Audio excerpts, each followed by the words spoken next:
Welcome to Veteran State of Mind. I'm your host, Geraint Jones. Boys, girls, whatever you are, what an episode we have for you today. We have a proper legend, another one on the podcast. Another one, as DJ Khaled would say. Before we get to that, I want to say a big thank you to Combat Fuel. They have been sponsoring my gains big time with their pre-workout and their vegan protein. As I've said before, I wouldn't sell you anything that I wouldn't use myself. Actually, as I've said before, total lie. But in this case, I'm telling the truth. Combat Fuel guys, they are passed by Informed Sports. So if you are a serving soldier, you can use their stuff and not get booted out by a CDT. It's all good to go. I've been using 2 of their pre-workouts. Sometimes I don't want caffeine because I've been having brews during the day while I write. So I use their pump-up protein, so I still get a nice pump, get that blood to the muscle so you can recover quicker and obviously look essence in the mirror or window at the moment because I'm training outside. And the other, their pre-workout, I've been using the strawberry and lime one, and I love it. That one's got caffeine in. That's what I've been using when I've been jumping around over milk crates like I'm at fucking Crufts. So yeah, thank you, Combat Fuel. Hopefully we're going to have those guys on the podcast soon. We're going to have a chat with them. One of them is popping through town. So we're going to hopefully sit down together and we can bring you more dits about how to get massive or how to get fit, whatever floats your boat in the fitness department. All right, guys, let's get to today's guest. Dan Mills. He has served in the British Army for over 30 years. He is the author of the #1 best-selling book, Sniper 1. Brilliant book, brilliant bloke. Dan has got more tours than the rest of us put together. His experience is mental. Northern Ireland, Bosnia, Kosovo, Iraq, Afghanistan. He's been all over the place. Oh, he's been at Mali recently. He's been there, done that. He's got more than one t-shirt. He is a top guy, and I'm so happy this is the first one. Basically, what happened was me and Dan have been trying to get a podcast together for a while, but because he's still out killing bad guys, it's been quite hard to get together. And it's an episode that we wanted to do in person because I like Dan a lot. And as things happened to work out, he was passing through town.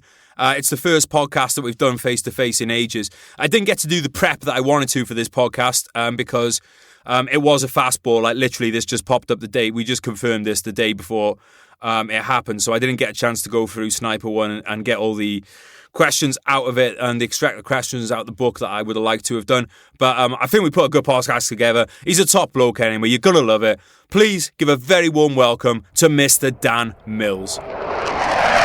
Dan. Yes. Welcome to the podcast, mate. Thanks, buddy. It's been a while. First guest in person since I want to say, I think Will Pounder. Will Pounder, former United States Marine, current porn star. I was going to say that sounds like a porn star. Excellent. Well, he's going to be unhappy that you haven't listened to his episode, mate. Yeah. I think it's one of our best episodes. This guy's there's a lot more to him than his cock. But I'm getting down the list. Don't worry. But Will, I'm getting down the list, mate. Don't worry. So is he. But mate, that was the last one we did. Wow. And that was in Los Angeles. We're now back in beautiful Wrexham. Sun is shining. Here we are. And you were passing through the neighbour. We've been wanting to do it for a while, haven't we? We have, mate. We've been trying, but because I was bouncing off of Snowden, I thought, let's do it. And also, you've been away defending Her Majesty's realms. Or making new ones. I've already gone off topic to what we said we were going to do. That's the way. Don't you wish sometimes you were born in like the Victorian era? I love it. It's my favourite period. Charles Dickens and all that. Yeah, I am the Artful Dodger. Yeah, let's get it on. Fagin. I saw him live before he died, mate. Absolutely a hero, mate. Those days, mate, like there's one thing going to do an operational tour in somewhere. There's somewhere else to be like, we're having this. I know. Like, you just turn definitely. up and you're having it. Hang on, I'm going to open for anyone listening. This is Stan pissing himself again. that was a delicious Pepsi Max opening. I'm currently on one of my sober periods in life. They come and go, so you might get a decent podcast today. But now, mate, I look at those. Do you ever read the Flashman books? Yes, some, yeah. Oh, because years ago, not for a while. Yeah, I recommend those to anyone. I know we got a lot of listeners now, mate, at the moment who are absolutely snapped with the amount of books they're having to buy off the back of the podcast. But yeah, fair one. Yeah, but there's going to be more today because you are an author. We'll talk about that. Yeah. But let's go. I've got to get us back on the track, mate, which I promised for us on. Right, question, deep one. Were you, Dan Mills, born to be a warrior? Very good question. Very good question. So, possibly. Saying that's all I've done all my life since I left school. At school, I was just scrapping the whole time. One of my nicknames was Danny Wild, purely because of that. That's awesome. And that sounds like a porn star to me. I know. You've been Danny looking Wild in my wardrobe. and Will Pounder come in. Will, I'm available, mate. Don't worry. So and then literally left school 16. 3 weeks later, I was in the infantry. So that was it, and that's all I've done my whole life. Even when I left regs, straight into guns again, but privately, and then straight into the reserves, where here I am now, 7 years later. Yeah, you've been doing the warrior way for literally as long as I've been alive. Yeah, and I do sort of believe in that. Yeah, I love it. There's nothing else that I want to do. It's like, writing is, but I'm still, as we'll talk about later, I'm still smashing out tours. Just come off the back of one in Africa now, so. Was that like Dale Dye was saying, mate, on the episode recently? Because I know you listened to that one, because we were talking about how much we both respect Dale, and one of the cool things he said in that was like, if you don't feel the need to get away from where you are, you're probably in the right place. Mm-hmm. So it's like, if you're in the army and you don't want to get away, like, look, don't get me wrong.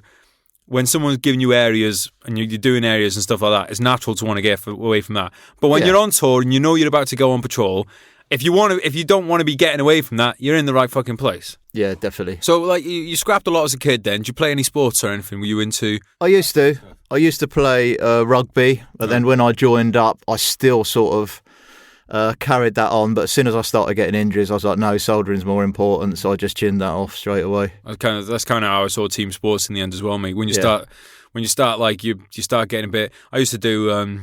I really wanted to do American footballs, but they did practice on Sundays and stuff. Yeah. And then Monday morning, I'd be in shit state. Yeah. Like, and you're just thinking, like, you can't do everything, mate. No, you can't. I used to watch the London Broncos as well years ago when they played in Wembley before they collapsed, whatever it was. Yeah, well, they had kicked off the new season yesterday, which is cool. We have to have a little NFL chat sometime, mate. But I know most of our listeners. I've got to catch up on it. Yeah. Well, it's weird. It's weird, mate. I caught a bit of this morning while I was having my breakfast, and it was weird because they got empty stadiums and stuff at the moment, and it's mad because you got guys taking each other's heads off on the field, and then the coach is standing on the side with his mask on. Yeah, I'm like, it's a bit daft, this, isn't it? It's like if health is the issue, taking each other's heads off is probably it's probably something to stop doing. And there's probably nobody next to the coach. I don't know. Mate, the best one is they showed the owners of some of the teams, and there'd be the owner sat next to somebody. They both have a mask on in one of those executive boxes. Yeah, it's mad. That's because somebody somewhere has gone, for correctness, you need to be wearing a mask, and then instead of having the courage to just say, bollocks, there's nobody else here. There's no one in the stadium. Yeah, and they've all got the branding. They've all got the team branding on the masks too, mate. Exactly. But it's like that guy, whoever's sitting next to the coach, or the guy, that'll be his day in, day out worker. Exactly. That'll be his right hand man. They'll be classed as family now because they've been bubbling for over 14 days. So there's no problem whatsoever. Just bonkers, mate. Like, it is. It's just in a sport where you're specifically going out to smash each other's heads off. Yeah. Like, it's just, I don't know, mate. It was a bit weird. I got to be honest, it took my enjoyment out of it a bit because instead of being able to just be absorbed in and go, and here's the other thing as well, mate. Right, fucking, I'm already off on a rant. I tune into fucking NFL to watch some sport, right? I must have heard about 20 different social justice fucking shit off the commentators. I'm like, I don't want to hear it, mate. I want to see blokes knocking each other's heads off. That's what I'm here for. What about the pom-pom girls? Were they there? They weren't, mate. No. What the No, there was none of them either, mate. There was none of them either. Will Pounders had them all, mate. That's where they are. He's back again. But no, mate, it was just bizarre watching it. But the reason I bring up sport wasn't so that I could go off on one of my fucking COVID 1984 rants.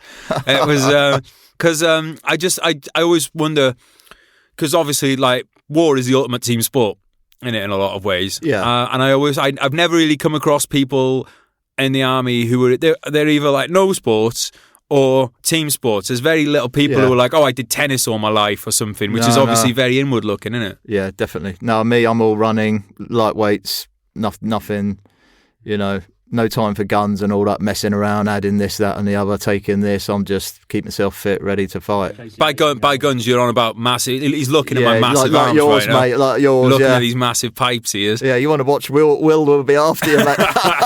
Mate, I'm not being funny. If his economy crashes, I might have to be asking for a job in that department, and I'll be coming in on the bottom floor, mate, as they say. So, all right, let's think about this. So when you joined up, mate, right? As we've mentioned, and I'll say this to the listeners, you're looking very svelte for your age, mate. Cheers, buddy.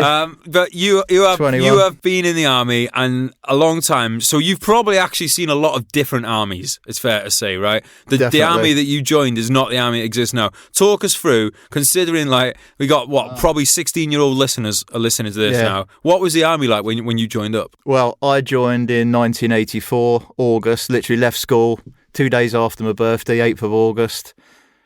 August the 23rd, I enlisted, started training, September the 10th, 1984. And back then, we still had steel helmets. We still had the old rifle, the self-loading rifle, 7.62. Good rifle, that one. Yeah, it's a fantastic rifle. And we had the furry KF shirt. Ooh. So crisp packets for waterproofs. The old Second World War, shortly after the Korea-type webbing, the 56 pattern stuff, all that green stuff that you see in the shops and that nowadays, or the odd paintball. It was totally different to now. It was all homes for waifs and strays, really, which is why I fitted in there. I was a junior soldier, not a junior leader, because I wasn't clever enough. So literally, I took the yes from whoever was going to give me a job back then. What's that mean, mate? A junior soldier, not a junior leader? Well, there was two strands. Junior leaders went off down Shorncliffe, and they were supposedly the intelligent ones. And junior soldiers, we were all the street kids, and we just tore up training for a year each. And then when you met the junior leaders, you know, they were just the same as us, but supposedly cleverer, but we didn't really see that. So how did that work? We're not talking officers here then, no? We're talking, no. So we're talking like block bods for the platoons, though? Yeah, definitely, yeah. But what, they just had more GCSEs or whatever you had? Yeah, they were supposed to be cleverer, did better at school, more GCSEs, it was GCSEs then, and better education and all that. So they were supposedly going to be the rank structure of the future army. So what, so they were basically kind of giving them more... Like, one of the things I think that the army should do is I don't think people should go for officer. I don't think you should be allowed to go straight to officer. I think everyone should go to the same... Start as a Tom. Everyone should start as a Tom, and then it should be a meritocracy. Yeah, definitely. And the best people get picked up for the right... The right pegs go in the right fucking holes. Yep. I'm fucking talking about porn again, but the right, because just because you got a degree doesn't mean you make a good leader, exactly. And just because you got no GCSEs doesn't mean you won't make a fucking great company commander one day. Exactly. So I'm very much for that. I find it very interesting though that they'd split up people of the same, like for the junior ranks, that they'd split them up and then come back together. It seems very really really kind of never really heard about that. Yeah, interesting. Yeah, I mean they just did more leadership and more sort of education in their training. We had to do all our GCSEs again, but I think they were doing, what was it, A-level, O-level, whatever's next, yeah. So what was the culture like when you came in? Were they recruiting snowflakes? Certainly not. No, I mean the bullying culture was there then. It's still a drinking culture. For example, if your platoon went out for a beer, then everyone went out. You couldn't say, "Oh no, I'm not going. I don't fancy it. I'm doing this, that, and the other." If somebody, even the senior Toms in your platoon said, "This is what we're doing. We're going to conga downtown all the way to Gibraltar High Street," then that's what you've done. Simple as. So, what were you guys living in? Like, was it like a 4-man rooms or like bigger, or what were you in? It depends where we were. I mean, my first posting was Gibraltar. As soon as I turned, a couple of weeks after I was 17. We did that film that we'll talk about later on, and then I flew out of Gibraltar sort of November. I think it was Guy Fawkes Day, 1985.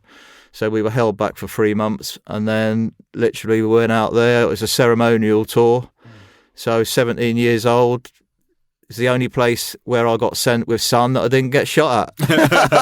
That's a pretty fucking cool place to go, that, mate. I like Gibraltar. It is, yeah. It's a fantastic place to go. And it was just when Madonna come out as well. Will Pounder would have loved it because they were all in them little lycra pants and the big sort of, I'm doing triangular shaped bras triangle now, guys. boobies. Yeah, those.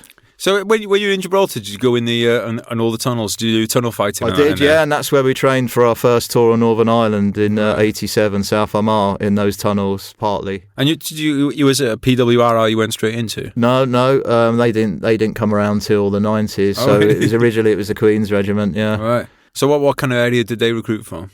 Down south. I mean, I joined the London Battalion, was the 1st Battalion. Right. 2nd was sort of Kent. 3rd was sort of like Sunshine Boys from all over, anywhere there was sun. Right. Yeah. What do you mean by the Sunshine Boys? Well, that's what we used to call them, because they're forever in Cyprus over like the first 10 years. They were like there every couple of years, so we just used to call them the Sunshine Boys. So there was actually 3 battalions of the Queen's Regiment back there? Yeah, and there was like 3 or 4 TA of old, yeah. There was loads. So how big was the army at that point then? Well, I can specifically remember 155,000 being on the British Army of the Rhine at the time. Wow. Of course, when you consider we can't even man 80,000 now, from a smaller population. Yeah, just the German forces alone was 155. God, that's mental to think about. Because I remember I came in on the back of the cuts when they'd gutted it. So when I joined the TA, they just done those cuts. Yeah. Because it used to be that they'd have there was like a platoon in every town, like everywhere. Yeah, definitely. Everywhere had a platoon, and then once they made it that you had to travel, numbers dropped off massively. Yeah. That must be really weird, man. You must have like seen such a change in the army. I mean, is it like when you see?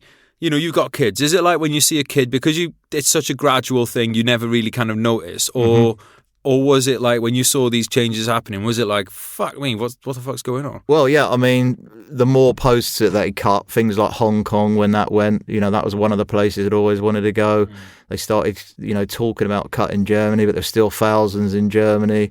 But yeah, I mean, over the years, all those good postings were disappearing fast, and we was ending up with like the super garrison type scenario. Right. So, yeah, fantastic, guys. Cheers for that. We went from Gibraltar to Tidworth. Nothing wrong with Tidworth. It's got the ram, mate. What more do you need? Exactly, yeah. We went to singing and scrapping in the ram every night. Oh, my God. Right, because here's the thing, mate, right?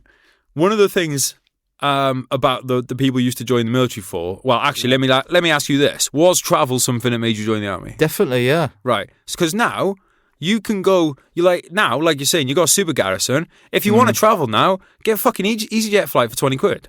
Exactly. You don't need the army for travelling anymore. Yeah.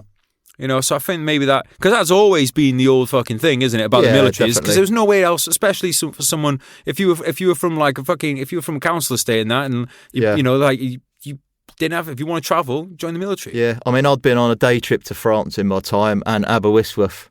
Did I say that all right? No, you didn't, mate. Well, there you go. I got to think of a nice title for this episode now. Yeah. So there we are. That was it. No, it's mental, mate. Like, I think it's such a draw to people to be posting those places. Mind you, Hong Kong, like, that'd be an interesting posting now, mate. Yeah. Well, what's going on over there? There's a bit of scrapping, but good idea for another tour there. Yeah, could be, mate. We'll have to stand up paddleboard to get out there or something. I don't think there's a capacity to take anyone anymore. Pretty much. When you joined, mate, what was the general feeling in the army as to its capability? And because right now there's you get there's a lot of like, you get your millies and you get this awards and you have people are like, what was it like back then? Did people were you welcomed into civil society if you were a squaddy? Nothing like what the Americans have. We don't really need to say much about that. But essentially, no, I just think it was a silent service, really, a bit like the Submariners. There wasn't any sort of big shakes because you was a soldier. I think it was more personable, more private. You just got on with it. Was it a bit like, I suppose part of that as well is obviously with the Troubles, you couldn't go around flashing that's right. who you were or what you did because you might get fucking executed. Yeah, definitely. I mean, my first sort of 10 years was all Northern Ireland, did 6 tours there. So, yeah, and there was in Germany and on mainland UK, as you well know, that there was murders and assassinations and kidnappings and kneecappings and all the rest of it. So you weren't really sort of advertising like people do now. You didn't have the social media, you didn't have mobile phones.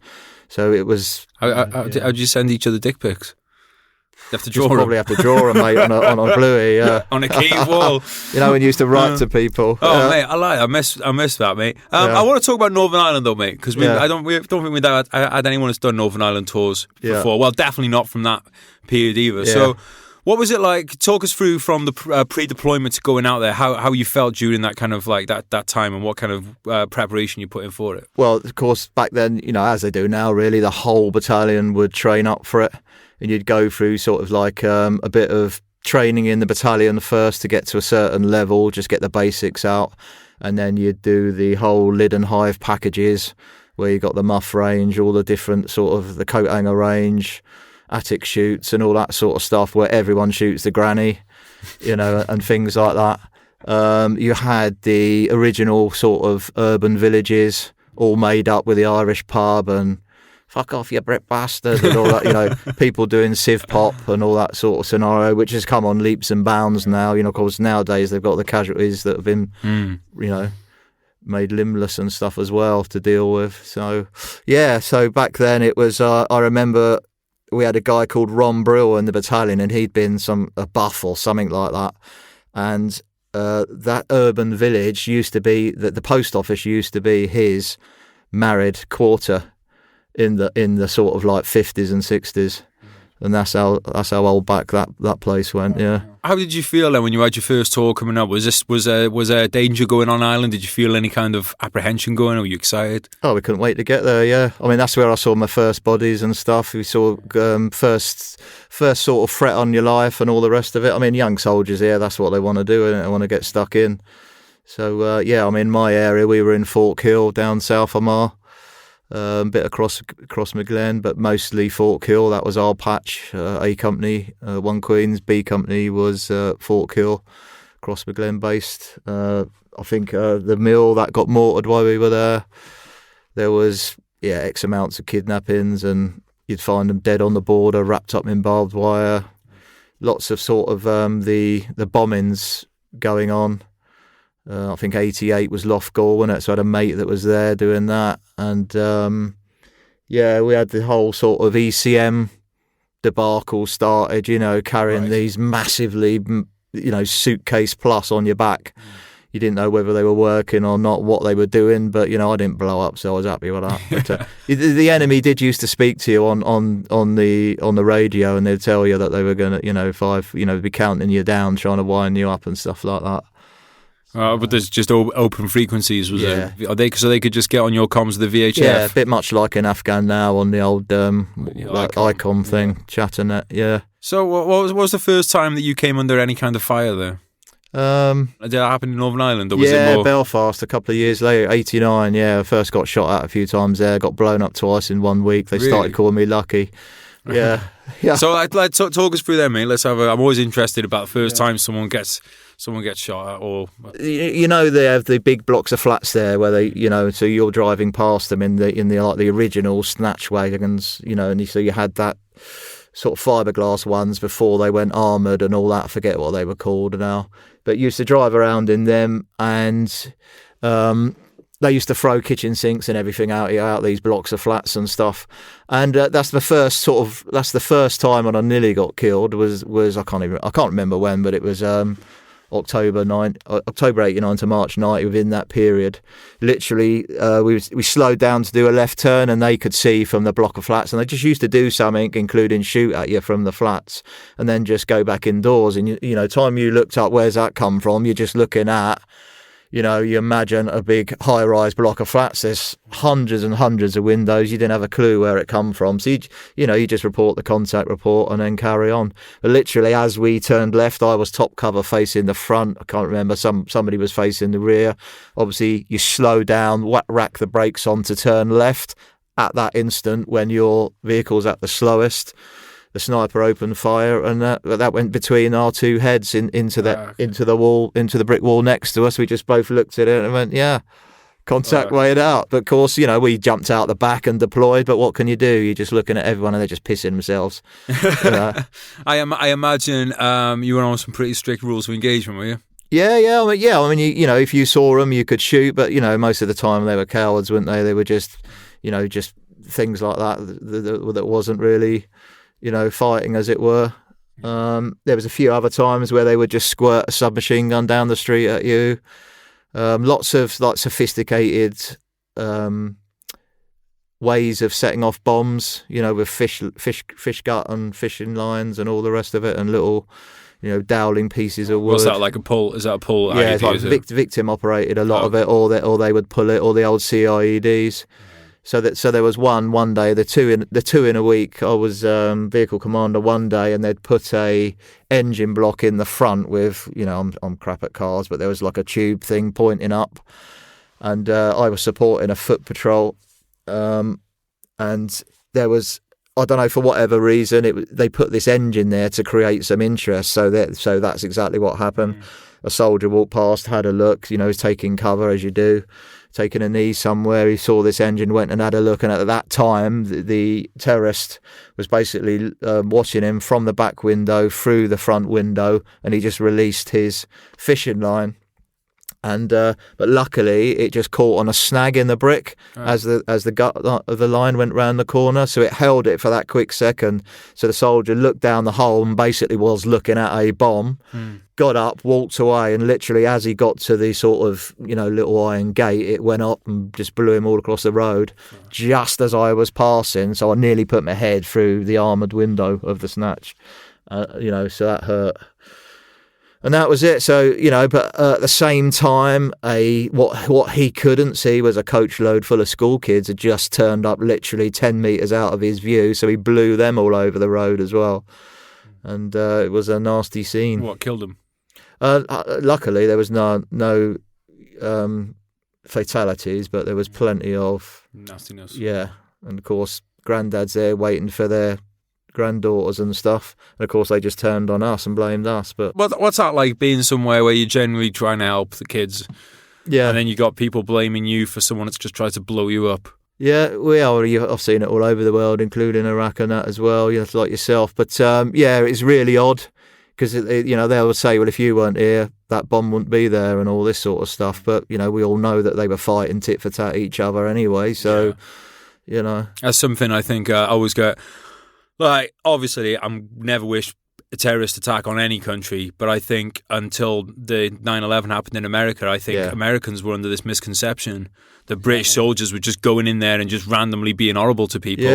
Like you said, mate, the truth was that they're fucking fighting amongst each other, and you're trying to be the peacekeepers on top of it. Exactly, because you had a lot of the American support, a lot of the Irish, the same as the Brits did, went over and formed America and all the rest of it. You had a lot of the Boston communities, the old NORAID was going round. I'd see them in the Belfast pubs, just going round shaking the tin and stuff.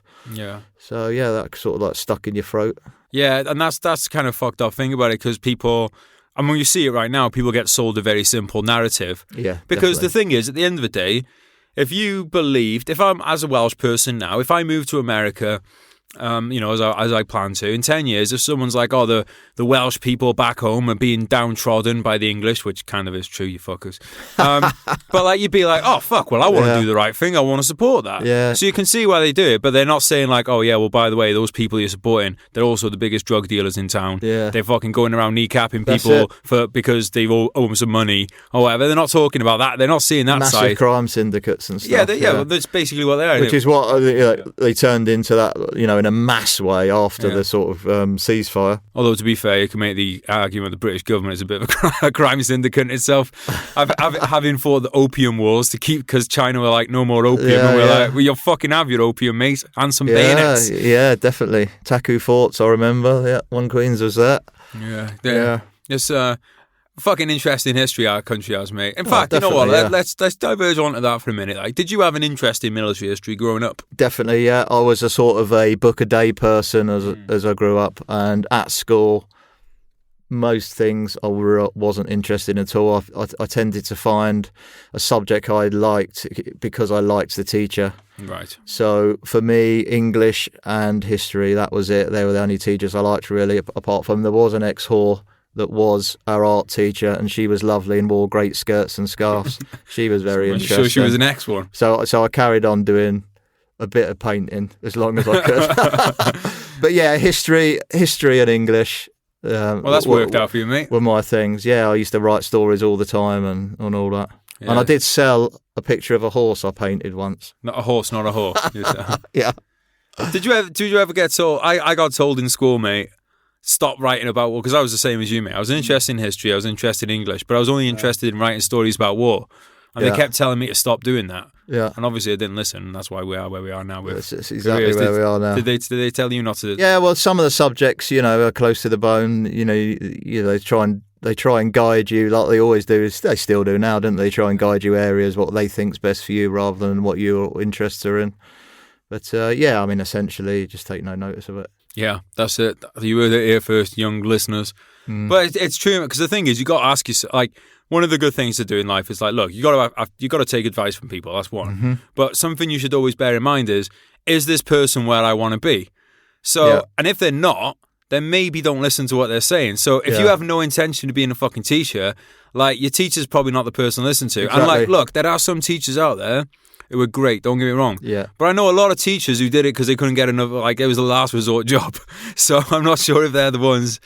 Mine were great, to be fair. Yeah, I really liked much. I remember their names now. Yeah. You can remember the good ones, man. I'd always be definitely very grateful to my teachers. I tell you what, the ones I'm extra grateful for are the ones that do the extracurricular stuff like molestation. No, the ones that do stuff like teaching rugby, or like rugby, or they'd be the ones that take you away on ski trips and all that kind of stuff. Yeah, definitely. Like I think those are the ones that really stand out for me, because it's like they did extras on top of what they were getting paid to do. Yeah.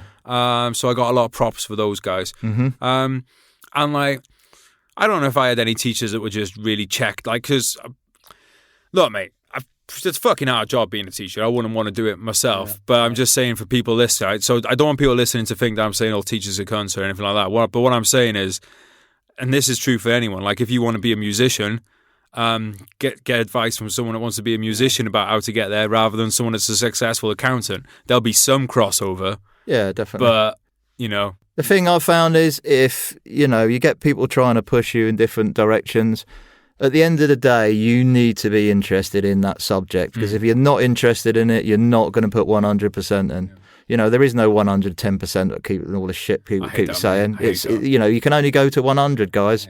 But if you're not interested, you're not going to be full throttle. So if you want to write a book, you go write a book. If you want to be a teacher, you go be a teacher and teach what you want to teach. Go and get a job where you want to do a job in.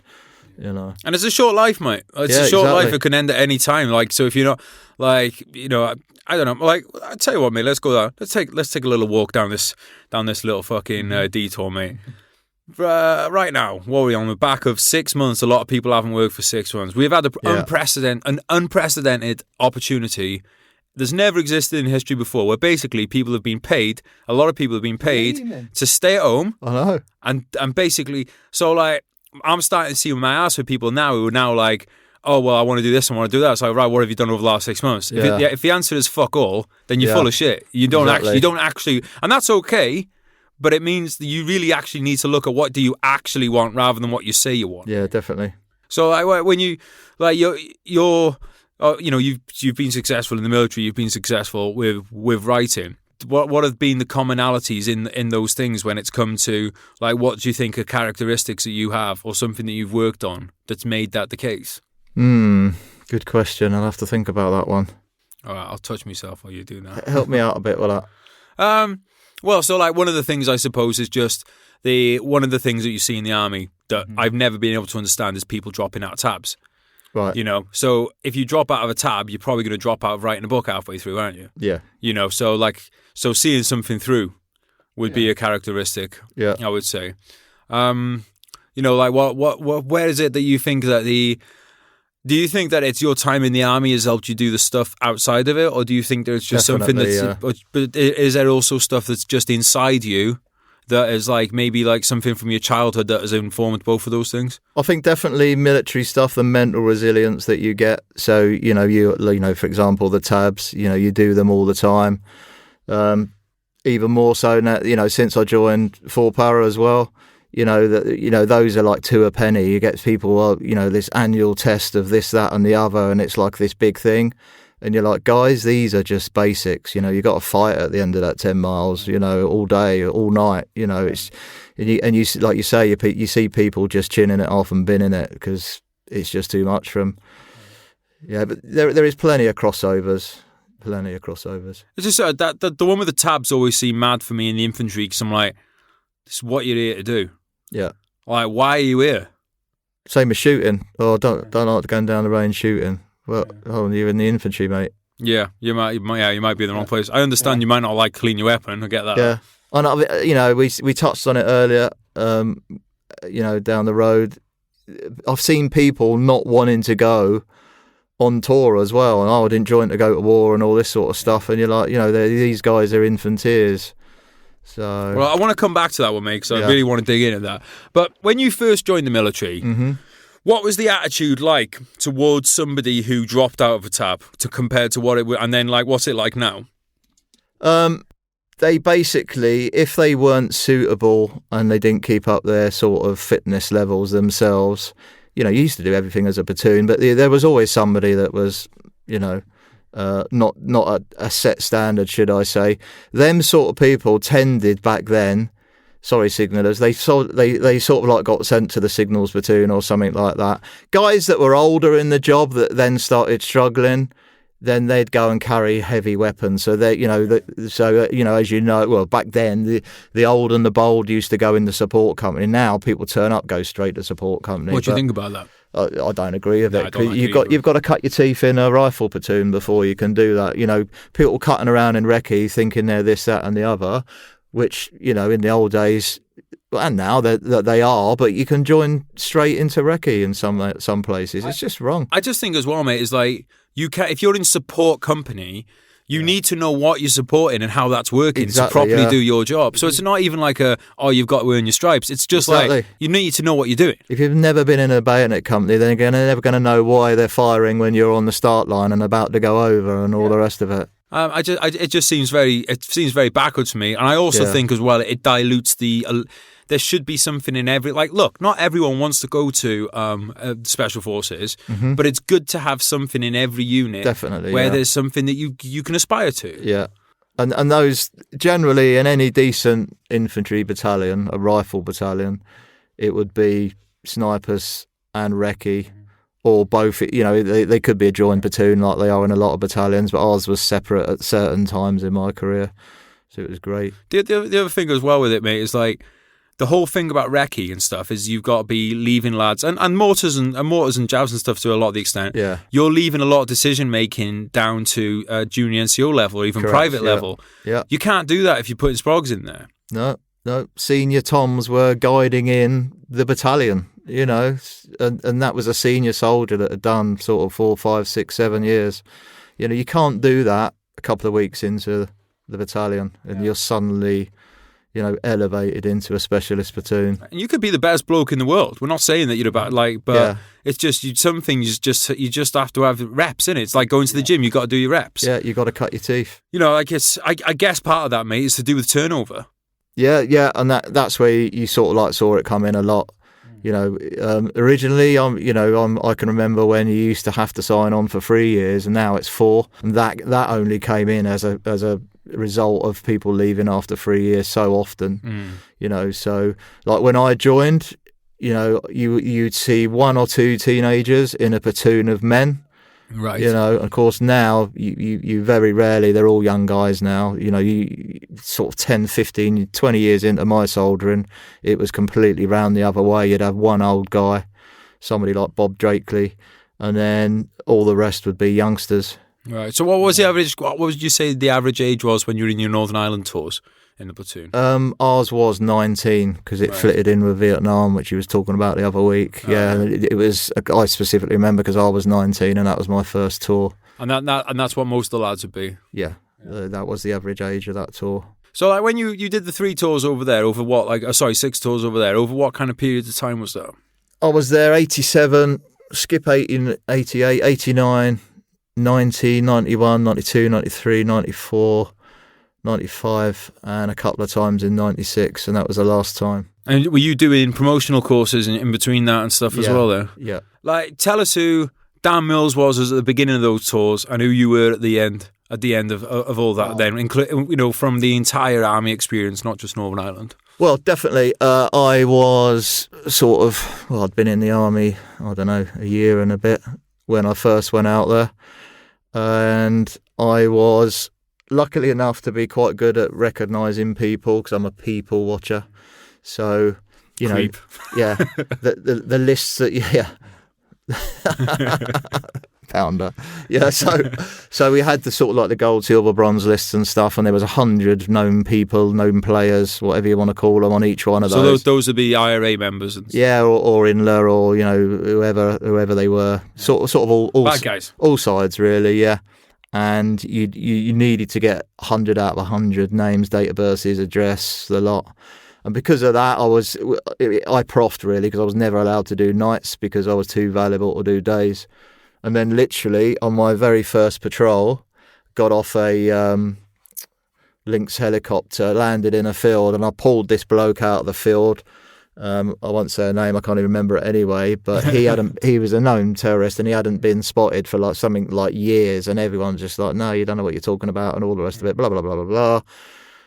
Went over there, got picture and all the rest of it, took it back, bang, identified him, that was him, first sighting for donkey's years. Right. And I did the same in Bosnia as well. In the insta, I went in there and I looked at the wall and all the generals, I went, that's not General so-and-so, that's General bloody blah, blah, blah, blah. And they were like, no, you bollocks, we're the Ink Corps, we're the specialists, sugar bobby flip-flop. I went, I'm telling you now, that is so-and-so. And anyway, they looked at it, come back out, the OC of the unit came back out, went, change your name on the wall, he's correct. I was like, well, there you go. So you were working in the incel, were you? No, I was just, that was, say I tell a lie, I was about to go to Belfast again, and I was like, please, I've only just come back. This was like 96, we did 2 emergency tours there, very short ones.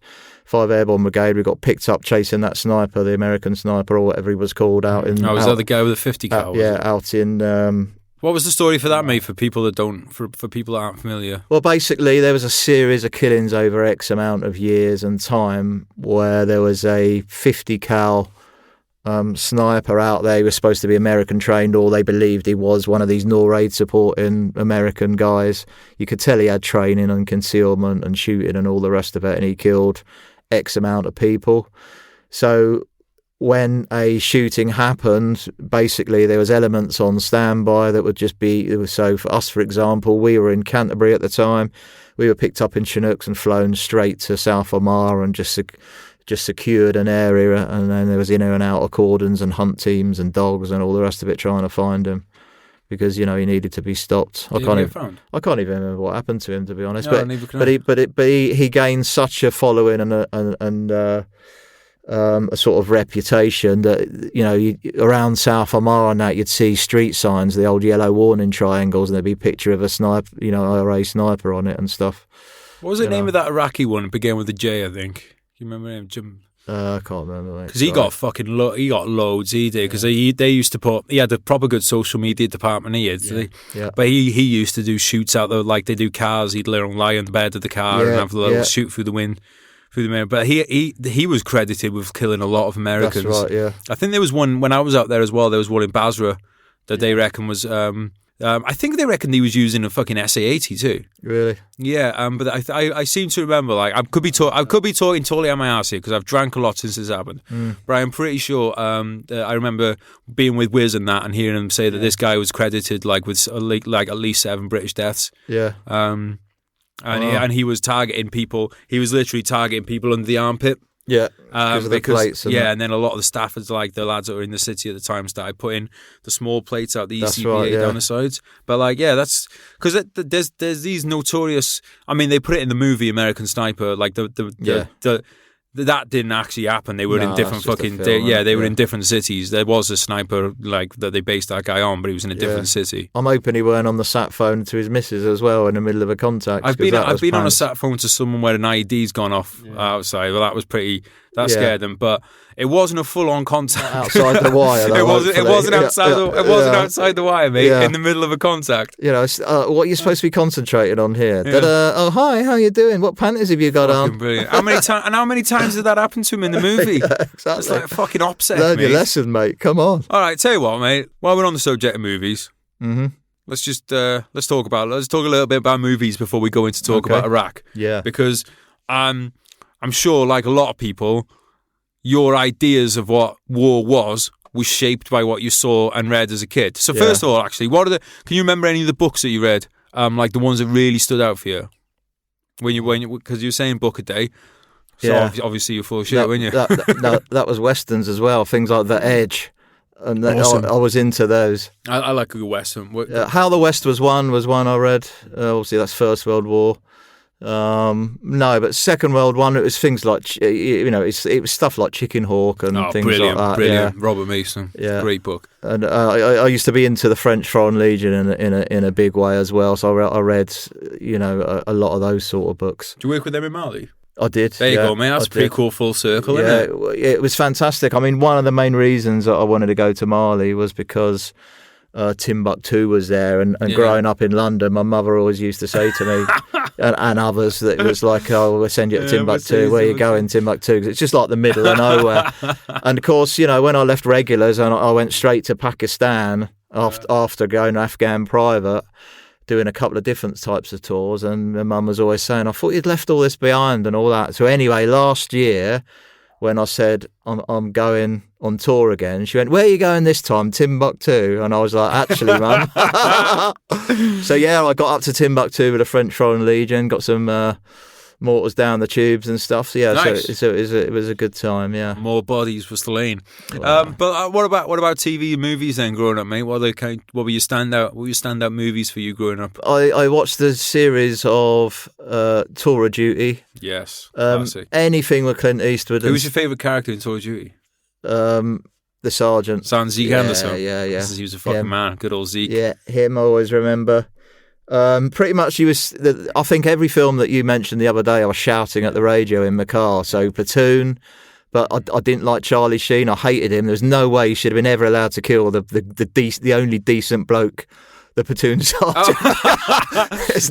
There's no way he should have been allowed to kill him, though I liked Elias. Team Barnes. I liked Barnes. I was Barnes all the way. Yeah. See, I feel like I have a lot of like the Charlie Sheen because I'm the fucking the middle class university graduate who decided to be a grunt and I like a bit of drugs. Yeah, so. But I just didn't like his head. When you don't like someone's face, you don't even need to know him, and that was it. It's in the eyes, man. Oh man, But Barnes with the scars and stuff, he was the man. He looked nails. He reminded me Fantastic Four, that bloke with the whatever it was. Yeah. But like that would have come out the year you joined the army. I think that was 1984. Well, there you go. Yeah. So I'm sure that doesn't look it when you watch that film. It doesn't look old. No. I mean, I can still watch it now. Cross of Iron as well is another good one because James Coburn, whatever you put him in, and he hates all officers. He was absolutely fantastic. Yeah. Clint Eastwood, brilliant. Steve McQueen, they're all my favourites. So all those spaghetti westerns were great. What's the one I read? What's that cowboy one when it's a young girl? People listening now going like, I know what it is. It's got the young girl in it, and her dad gets killed by someone that stole from him, and then John Wayne helps her out. No, this John Wayne it was originally a John Wayne movie, and then it got remade with Jeff Bridges. Yeah, fuck. Because I read the book, I got caught in an airport, mate. Do you ever when you're in airports, you go into the bookshops? Yeah, certainly, yeah. So I was in there, and because it was like, this was during lockdown, because I was still traveling, because I'm selfish and I want all people to die. So I was in the bookshop, and because they had no other customers in there, because the airport was empty, I had all four of the staff just staring at me, and all I'd gone in to do, to be quite honest, was have a look, see if any of my books in there would take a photo of them. There you go. Because they were staring, I was like, fuck. That's the sort of shit you do, guys. That's the sort of shit you do. But I saw this book. I just thought, there's this cowboy book. I'll grab it. Yeah. Fucking $25. Wow. But I had to buy it at that point. Von Ryan's Express. That was another one. Just popped into my head. Well, that's the Second World War one, isn't it? Yeah. But no, mate. Fucking airport books are fucking expensive, mate. So they actually charge you when you actually pay full whack for a book. I'll tell you what. In the shops, publishers and that, they need to get more airport prices. I'd say this right now. Neither me or Dan's wearing a Rolex. Yeah. Shocking. That's issued, mate. You got a high issue on. Yeah, check out this one, mate. I am modelling a Zulu Alpha strap. Do you like look at that strap, mate? I love it, mate. I love it. I've seen him online. You can have this one, mate. I got a boxy one at home. Oh yeah. So I'm gonna tell you what. I'm gonna take it off now. I'm gonna put it off and put it on my G10. Put it in G10, mate, and then stick it on social media. And yeah. People will love you for it. There you go. There you go. Zulu Alpha straps. You're welcome. See, this is the kind of work you get. Anyone out there wants to sponsor VSON podcast, I don't stop. I'm on that fucking grind all the time. Right, where were we? Airport books. Right. Oh yeah, movies, mate. Because the thing is, mate, movies really fucking shape who we are and how we grow and how we grow up. Everyone wanted to be Steiner. Steiner. So I suppose were you based in Germany at any point as well? Yeah. I've done about 6-8 years, something like that out there. The cellar with the Fusiliers, Hona, Paderborn. You know, you do the Senelager trips and all that. I never did Germany, mate. I just missed out on it. I absolutely love the Germans. I love Germany. You know, let's rewrite the whole Second World War. Yeah. When you were out there then? Yeah. Like, was it like? I feel like now with the army, and I could be talking out my arse here, but this is how I feel this. So let me feel my feelings. My feelings say that now a lot of people see the army as a job rather than their identity. Mm-hmm. When you were in Germany, was everyone was just like you were a fucking squaddy and you lived in Germany, you were boys, and that's how it was. Definitely, mate. You still had the Cali Rally sort of gang, so you know people would literally, depend on where they were in Germany, they'd go home if they were near the ferries and stuff, but. You know, for most people, it was, let's see what Germany's got to offer. So we went all around the place, you know, we'd hiring, you know, just like we did in Gibraltar, hired cars and went all around for Ingerola, and we did the same there. We were in Berlin in some Russian den and, you know, and all sorts. And presumably, like, those are the experiences that actually really bond you and take you to that next level of bond. Exactly, yeah. You know, if you go home and leave your guys there, you come back on the Sunday night or the Monday morning, and you're like, they're all well gelled and bonded, and you know, knowing each other inside out. You know, and then you're missing out on a big part of it. Definitely. I just don't see how you can have the same bond when it's like you finish work for the day, you go and sit into your single man room, yeah, and then you go home on the weekend. And like when we say go home on the weekend, probably Friday morning. Half your week's away from the blokes. That's right. Like, I think it's something that the Americans still have, because with America being as fucking big as it is, yeah. Like, you could be from California. If you're based on the East Coast, you're not going to fucking go home on the weekend. No. And then they've still got a bunch of, like, they have a bunch of people in Djibouti, they got a bunch of people in Germany, a bunch of people in Korea, a bunch of people in Okinawa and places. Yeah.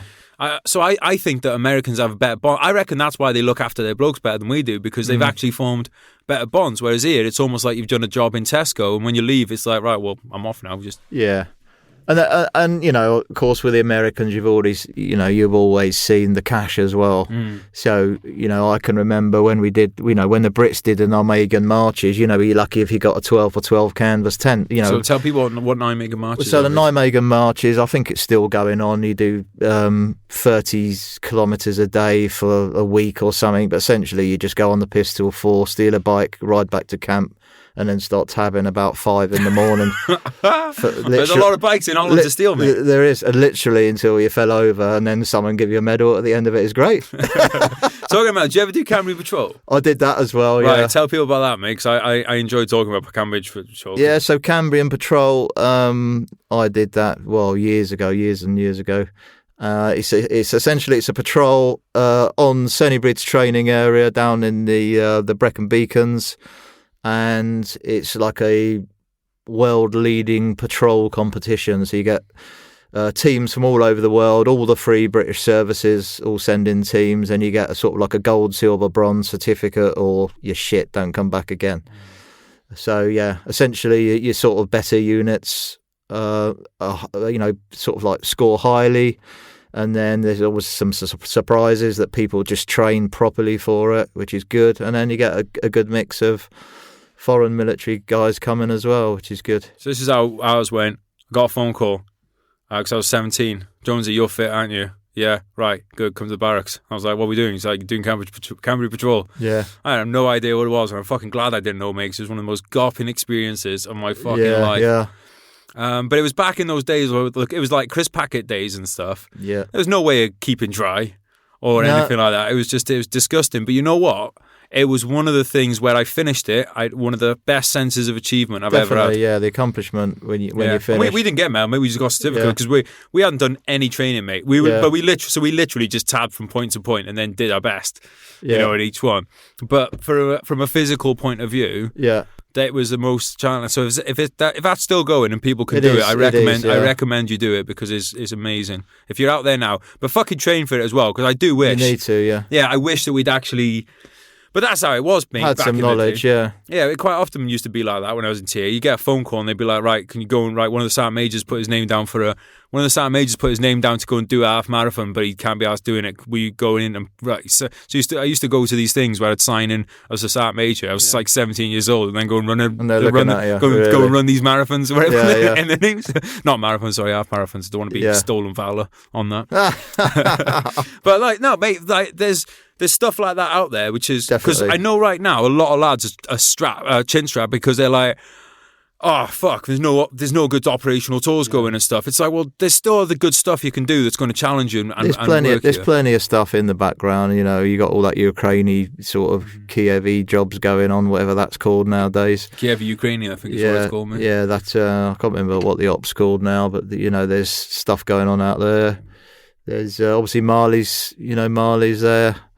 That's going to ramp up, I reckon. There's jobs that are out there if you look. What's some of the best courses people can do in the British Army?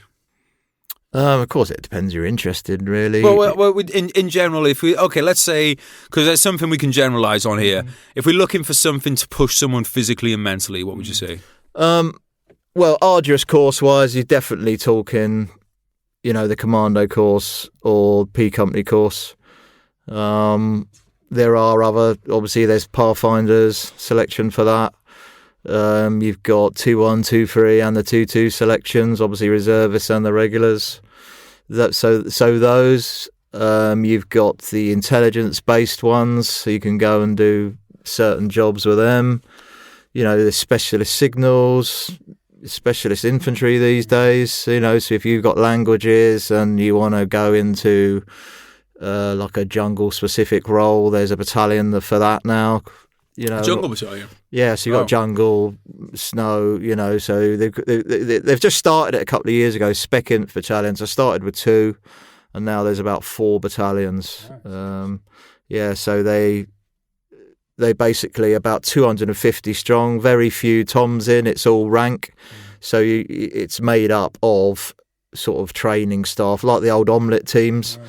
So there's those with like 1 or 2 toms just as a driver and stuff, and they'll get picked up and get thrown in Nigeria and all the other places. A good job, mate. One of my mates, one of my mates did the Somalia tour with them. Yeah, sounding pretty cool, and he loves it because he'd been in like an armoured battalion the rest of his life. It's good change and a bit more adult, and that kind of bit like that kind of side. Oh, it's almost like I know obviously the job's different, but the ethos of like a recce platoon on a battalion scale, definitely, where it's a bit more like more senior blokes treating each other like adults a bit more. Yeah, surprise, people actually want to get treated like adults. I know. Who'd have thought? Yeah, but there's stuff out there. I mean, Africa is the place to be at the moment. I think personally, Africa is going to be the place to be for the next 50 years, mate. There's going to be some big fucking wars in Africa in the next 50 years. I think once they get over this whole white-black issue that you hear all the time, we're not going to go in there because we're whites. They're using AFRICOM and stuff, but corruption and all the rest of it. We ain't gonna have a choice, mate, because the thing is, the Chinese are going in. So it's going to come down to what it always comes down to: money. And once at some point they're going to say, you know what? I know. A bunch of Karens are going to fucking complain online, but at the end of the day, we can't have China running Africa, which is what's happening at the moment. China is taking over Africa. The best roads in Mali. Guess who built them? China. I was going to say Roman soldiers. Yeah. No, it's all massively wide roads, footpaths, everything for the first time ever. All the way down the side of them, there's a very communist-looking blocks of flats, so they're all the same, exactly the same. It's like Eastern Germany. And all built and subbed by the Chinese. Russians are there as well. Those are the bigs. Why we even bother with them, I don't know, but they're the ones. Yeah, I think we'll be seeing some proxy wars in Africa. Yeah, between basically America and the Chinese and the Russians. So basically what you're seeing in Syria right now. But in Africa, with each side being like, yeah, of course we're not fighting each other, but just like supplying each other and using air power, and bumping into each other, bumping against each other using air power, and then occasionally a bunch of Russian contractors might get smoked, and that kind of thing. It's it's nothing to do with our country. They're just all our ex-service guys with all our equipment. Oh, they might be tourists. Mate, that thing that happened in Syria where those Russian mercenaries attacked the American position. They killed like hundreds of them or something. That was mental. I wonder, because the reason that scares me is what would have happened if the Russians had overrun that position and killed all the Americans? I know. Like, that would have been fucking mad, because America at that point, what are they going to do? Say, you know what, I think they probably would have done the same as Benghazi and just like let it slip under the table. Yeah, I was going to talk about Libya because, obviously you see that in Mali, that's where all those groups are now. They're all coming from Libya. All those weapons and that from that failed state, a lot of those is what's tearing through Mali now. All the different all the different people that are there, they've all got weapons. It's all Libya stuff. Right, and by Libyan stuff, you mean stuff provided by the West?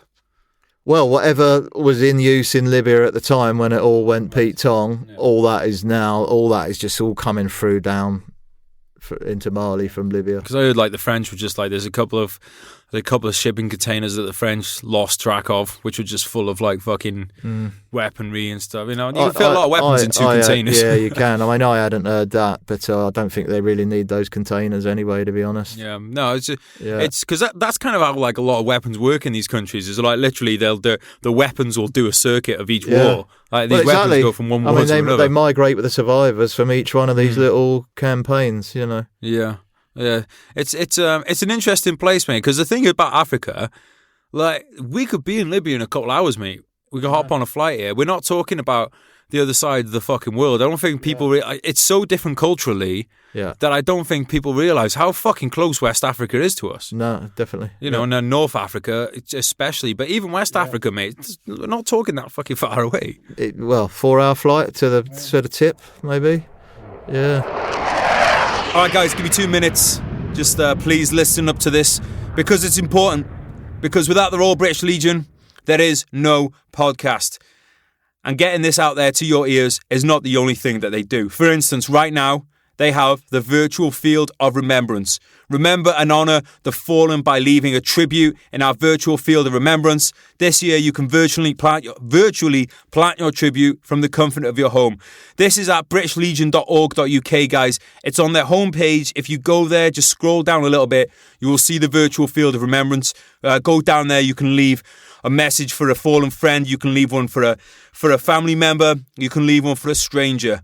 At the end of the day, there's a lot of people out there who have given so much for what we have in this country and in other countries, the freedoms that we hold dear, and we can go on there and remember people. Just because this whole COVID thing is going on does not mean we have any excuse for not remembering those that went before us. So please head over to britishlegion.org.uk. Go and leave a message on the virtual field of remembrance, guys. And if you leave one and you want to let us know about it so that we can share it, please send it into @VeteranStateOfMind on social media, and we can put that up there. Let's get this going, guys. Let's get this spreading. Not like, obviously a lot of people know about the usual kind of celebrations at the cenotaph or services of remembrance at the cenotaph. I say celebration because I do think it is a celebration of people's sacrifice and the ultimate sacrifice, the ultimate act of love, in my opinion, for your fellow man. But let's spread the word on this, guys, so that people know. So the virtual field of remembrance, britishlegion.org.uk. Thanks so much for British Legion supporting this podcast. Let's get back to it, guys. Thanks for listening. Let's talk a bit about Iraq, because this is, you're known for your book Sniper One, amongst your other talents. So, talk us through Iraq, mate. Let's just roll with it. Tell us whatever you want to tell us. Okay, so, we gutted again. This is the second time now Iraq has happened. We got the combats, painted the vehicles and all the rest of it, and we weren't going because the war was over so quickly. I don't know what was going on the second time, but again, it was turning into a nightmare for us. We weren't going to be going. So, sorry to interrupt, but you were on standby to go the first Gulf War and then the second, but you never went on either. In 1991, we were in Tidworth and we were warned off to go. So yeah, we had the combats issued. All the vehicles are getting painted, sand, and all the rest of it. And then it was just containers are getting packed, and we thought, yeah, this is going to be it for us. We're going, and it was all cancelled again. It ended favourably for us, but too quickly for the rest of us. To get some of the pie. Yeah. So and a very similar happened, in 2003 as well. So it was our delight, really, when sort of like late 2003 or whenever it was, we got the word that, that we were going to Iraq, and it was going to be, of course, it went from war fighting to supposedly rebuilding the place. And then, so we got out there sort of April 2004 on what was Telek 4. So they called the war, sort of merged Telek 1 and 2. There was a quick sort of interim Telek 3. I'm not sure. I don't think it was 6 months. I'm not sure. I think Telek was 6 months. Yeah, and then literally after that, so that was the light infantry then, wasn't it? Yeah, so we took over the light infantry. Royal Welsh had one company in Armagh. Yeah, and then the rest. That's right. Yeah, so it was a 6 monther. Yeah, I'm thinking of. Definitely, yeah. So when you went out there, then were you expecting to do soft at patrolling and peacekeeping? Yeah, well, we essentially, as support company, it was an armoured battalion back then, and a support company because we're the specialist weapons guys in the battalion. The 4 elements. We obviously didn't have warrior. Javelin had warrior, but sort of recce, snipers, mortars didn't. So we basically were going to be the guys that was putting in cordons around a place that was going to have a school built on, or we were going to redo it's a Simic House itself, is where we were based as a company, Y Company. That base itself was primarily to protect, the Simic workers, the civil and military sort of community projects. So they were going around that part of Iraq throwing suitcases, briefcases with $1 million in at people and saying build that and do this and all the rest of it. So we were there to basically see them safe. And so that was in Alamara, was it? Yeah, that was in Alamara, yeah. So when you got out there then, was there a period of soft hat and kind of like was there a calm before the sort of storm, so to speak? Not for us really, in that during our training and before we deployed, things started going a little bit wrong. So for the light infantry where we were, they'd had a few skirmishes, a few low-key battles, and essentially getting mortared a couple of times a week. Sort of like, and as we got nearer, the mortars were happening every 2 days, and then as we arrived, it was happening quite regular. They literally, the normal banter that he was talking about with Captain Dale the other day, you could tell they couldn't wait to get out of there on the plane and that, and we couldn't wait to get in and get stuck in, because we didn't want to paint schools and do shit. We wanted to blink and get the guns out. No, it's not why you joined the infantry, is it? No, exactly. So, what was your role personally in there in Recce? Was it Recce? No, I was the sniper platoon commander. So I'd come back from the depot, and the guy that was the current sniper platoon commander, he was injured, and with Iraq war looming, he was disappearing and often retiring, and so I took the helm. And I had a chance to do training in Canada where I switched a few people out. I did it a sort of like a mini selection. Got a few sort of cowboyish types out and people that I didn't think were, the right fit. And ended up with like a decent platoon of 15 blokes ready to deploy. So what were you looking for then in a sniper? Well, definitely good field craft. Shooting's very, very, small amount of the skills that you need, like we were alluding to earlier, with decent soldiers in an infantry battalion, you've got to be that and then the grade above, so your grade 1 soldiers, you used to have the grading system, didn't you, in the infantry as privates, you know. And then the field craft was a biggie, I would say. Definitely the field craft. If you could shoot, you know, then that was good. If not, you could be taught, which was good. Do you think some lads have a natural affinity to stuff like field craft? Like, because like you said, so like you can teach shooting. Obviously, you can teach field craft to a degree. But do you think some people, it's like music, some people just get it? Yeah. Definitely, yeah. I mean, a lot of the guys, you know, they're farmers' sons. You know, they go out claying, they go out shooting, they go out, you know, killing off the deer and slitting them up. You know, so they're used to the stalking. You know, just like the original ghillies for the First World War. That's why we were so good at that. You know, that's why the Americans have got so many great ones too. Exactly, yeah. Yeah, they're all out shooting stuff. Yeah, I never even thought about that, mate, until like when I first started going to America. I'm like, holy shit! Like, no wonder these guys have been brought up hunting. No wonder they fucking got some great fucking snipers. And definitely, stuff. just same as the Russians and the Finnish and all the rest of it, out doing bear and deer and all the rest of it. Yeah. So what when you got out there, then, mate?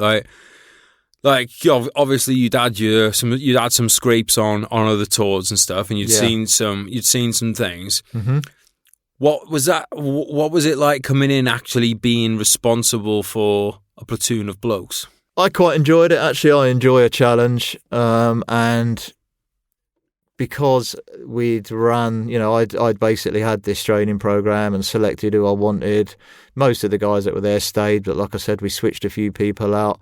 And the people that were going were all good lads, and I could rely on them. I could trust on them, you know. So we had, you know, decent Boer soldiers from South Africa. We had Londoners. We had country boys. The whole lot was in there, and they were all good soldiers. You know, the best of the battalion, really. And you were operating all together, or were you having to farm guys out? No. The light infantry that we took over, they were sending pairs all over, and that's what they said that we would be doing. But literally less than a week in, we were fighting so much that we didn't, you know, there was no need to send anyone anywhere else. You know, we did have the odd call to do stuff. You know, like Sid was sending his blokes. So Sid's the sniper platoon commander from the light infantry battalion that we took over from. He was sending blokes to Baghdad and all over, which I thought, that's going to be a bit more interesting than building schools and stuff and putting cordons in. But we just had so much fighting going on where we were that I couldn't afford to send anyone anywhere. So the normal rotations from Simic House back to Abu Naji didn't apply all the time to the sniper platoon, so we pretty much were a permanent presence. I sent the odd pair back just to have a bit of a break, but that was it. So you had essentially you had your guys on rooftops for and so what was a kind of like an average day? Obviously it's hard to say, but like if you had to say an average day on that tour, then what was it kind of like for the snipers? Well, initially, because of the mortar rounds, we basically just took the whole of the roof and any sort of sangers on the main building itself as ours because of the height, and let the rifle lads, you know, the rest of the company, they're acting as riflemen, they used the sangers, whereas we had the top sangers and built other sangers and had the elevated points for our own use, really.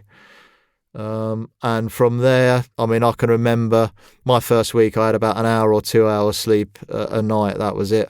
And by the end of the tour, we were just sleeping in our stand 2 positions on the roof because, you know, your time you got down the stairs and onto a piece of the floor that you could call your own, you were just turning around and going back up to shoot someone else again. So it just stayed where we were. So you mentioned the mortars. You were getting a lot of IDF there, were you? Yeah, lots and lots. Yeah. So what was it? Was this like that kind of were you getting like dawn attacks, dusk attacks, and then like harassing in the day through the day? Like what was it? What was it like in terms of enemy activity? Yeah, so enemy activity, they were wrecking us. So anything from RPG, some RPG alley, whizzing across at vehicles and at the front sanger. We had blokes. You know, the first week, 3 of our guys, I think 1 or 2 of them we never saw again for the tour because they got blown up out the Sanger in you know, like day 1, week 1. You know, as soon as we turned up, they were like our new unit in town where try them on. Of course, we gave as good as we got back, but those initial casualties we lost. So, you know, from a company of 106 to start with, you know, we soon started picking up casualties. So that was the back in the days of small companies as well, when people it was harder for the army, because I think during the early 2000s, it was the army was doing such a bad job at retention. That like because your companies were like, your platoons were like fucking 20 blokes a lot of the time, weren't they? Definitely, yeah. It was really under strength. 2 sections instead of 3, really, most platoons. So let's talk us through. I know a few people. You're a sniper. People want to know. Talk us through some alley sniper stories. Give us some alley sniper stories. Give us some American sniper stories. Tell us about that time you were on a contact and you were on the sat phone to your missus in the middle of a dust storm. Yeah, not me. Talk us through, mate, because I know nothing about I know nothing about sniping. So basically, our tour there, we had me, for example. I had the pick of, I had a Mini-Me next to me, a GPMG next to me, an L96 sniper rifle, and the 51 mortar, and the normal SA-80A2. So it's quite, and then whatever. Are you on a Call of Duty? Yeah. So whatever threat, we could, I was in my little stand to position, behind 2 sandbags on an Arab mat. And that was it. So whatever the threat that was shooting at me, I could select my weapon. That sounds fucking awesome. And shoot back, yeah. So if you had a stoppage, you just transition the weapon rather than mess around wasting time. You just didn't know your stoppage drills, did you? No, I did. But there were so many of them coming over the walls, it was just easier to pick up a Mini-Me and hose them down. That's fucking awesome. And that's what we had. So were these your classic kind of badly trained jihadis who are literally just thrown into the fight, who were like, it was like shooting figure 11s? Early days, yes, because they didn't know how to take cover, and so jealous. They didn't know how to shoot. So I mean, I remember once these lunatics drove past in the car, 3 people I think it was, but my memory's fading. They drove up a couple of times, white Cortina, whatever it was. And then to my astonishment, they stopped right in front of all of the snipers that were watching from the roof and all the infantry sangers.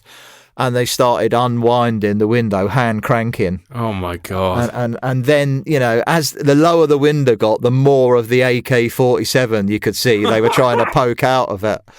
So we were just like, because we were talking on our PRRs, it's a personal row radio, if you don't know. And so basically we've got a chat net in all of our ears.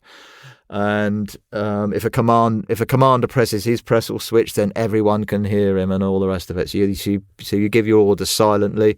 So we're all just sort of like, mate, you seeing this dickhead here, Sanger 1 or whatever, and he was just unwinding the window, and the driver was flapping, and then of course he then started shooting at us, and of course we'd all just switched all of our weapons, like you just lift the jimpy up and place it in the rough arc where you want it, and we just, you being a GPMG gunner, it was like sliced bread. I never had that though, mate. I'm fucking so jealous. And there he was. So we just hosed this car down, and all of those in it. So jealous, mate. Yeah. I don't even know if I want to do this podcast anymore. To be honest, this is just made me feel shit. To be quite honest, there were some random ones. There was a bloke cycling past on his push bike that he really seemed to love, because a mortar round landed and literally sliced his leg off. But he refused to leave the push bike. I mean, no tourniquet or nothing. He just jumped up, claret going everywhere, and last seen going around RPG Alley or whatever with his push bike still. Jesus. And the leg under his arm. If you're listening out there and you want to get reconnected with Dan, then give us a shout on the podcast and we'll reconnect you. That's mental, mate. Like, you must have seen some fucking bonkers stuff on that tour. Yeah, it's crazy. I mean, they turn up and they make like Chinese rockets, and you just watch them setting up 50 metres from the back gate as though they couldn't be seen. It was just absolutely just like you seeing this. And we had a warrior just sat inside each gate. So if anyone tried any funny business, we could just open the gate, drive the warrior 20 foot, and then just slap the pedal. So there they are. Slap the pedal for you means fire the fucking cannon. Yeah, chain gun or rod and 30 mil. Yeah. It's awesome. So yeah, they come down literally out the back gate along the River Tigris on the footpath, just like they were putting a traffic cone out. They set up this Chinese rocket. We're like, right, next time we'll send the warrior out. So there they were, setting it up, and I can remember it's a homemade frame. And wow, the lead just ate through this thing. It was great. Just like, Jesus. I'm so jealous. Yeah, so they were gone. Because it's mad, mate, because I used to hear these stories, and I'm not going to lie, I thought, there's bullshit. Yeah. Bullshit. I thought, why would any enemy be that bad? They're just crazy. Well, they were that mental that it wasn't cool to have a butt on their weapon, so they'd sew the butt off. So it was like trying to, it's like trying to shoot you with a little Ingram, but it was an AK. You know what's mad, mate? That was the enemy. We still lost somehow. How did we lose Iraq and Afghanistan when that was the enemy? We handed it over with quite a nice body count. So. Well, yeah. Well, but that's the thing. That's the thing that blows my mind, mate. It's because it's literally the thing is, right, and this goes for Americans and Aussies and Kiwis and a lot of other militaries. I think sometimes we forget just how well trained, especially in the scheme of history, the British squaddy is.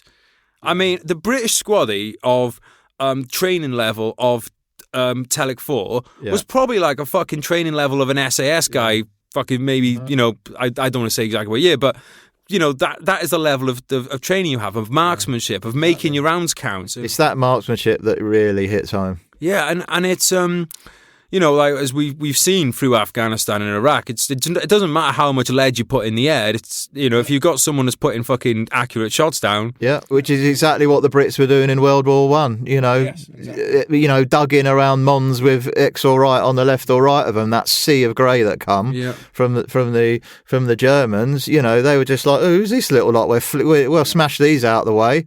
But the old British musketry slotted loads of them before they were overrun. 2 VCs day one. And what I love about that, mate, as well, is it was basically like they motivated the guys when if you got your marksmanship, wouldn't it more money and more fucking rum or something like that. Yeah, so that's shot. That's how you motivate the fucking bastards. They nicked that off us. Yeah, that's how you motivate the fucking blokes. Give them extra fucking. No cat o' nine tails. Give them some rum. Yeah. But no, it's mental, mate. I think we take for granted, and this is something as well that's interesting for British soldiers because we don't grow up with guns like the Americans. No. But do you think that's beneficial in a way because you can train someone from scratch? Yeah, because they ain't got no bad habits. Definitely. Like, what was your favourite shot that you took? I was just thinking of that, actually. It was my longest shot was just over 900 metres. I can't remember. It was about 920, and that was with a 50 cal. And successful shot. Yeah, I blew some bloke in half. But it was a flash-tipped armoured piercing round as well that we weren't supposed to use. But don't say that on fucking air, mate. But they didn't tell us until after we'd used the bag of them. So yeah, there was a bloke doing whatever he was doing. He wasn't shooting us, but he was shooting someone else. Right. So yeah, I shot him.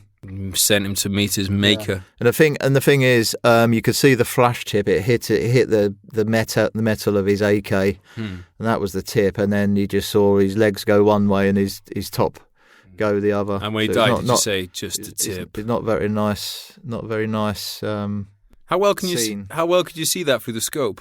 Well, this is the different thing with, the sniper. You can't have any sort of people that are going to be squeamish and stuff because, I was talking about it with someone the other day, actually, somebody that's just started shooting, and the difference between sort of like a 300-metre shoot or a 100-metre shoot. 300 metres is basic battle setting of infantry soldier, as you know, but most people can't shoot 100 metres for toffee.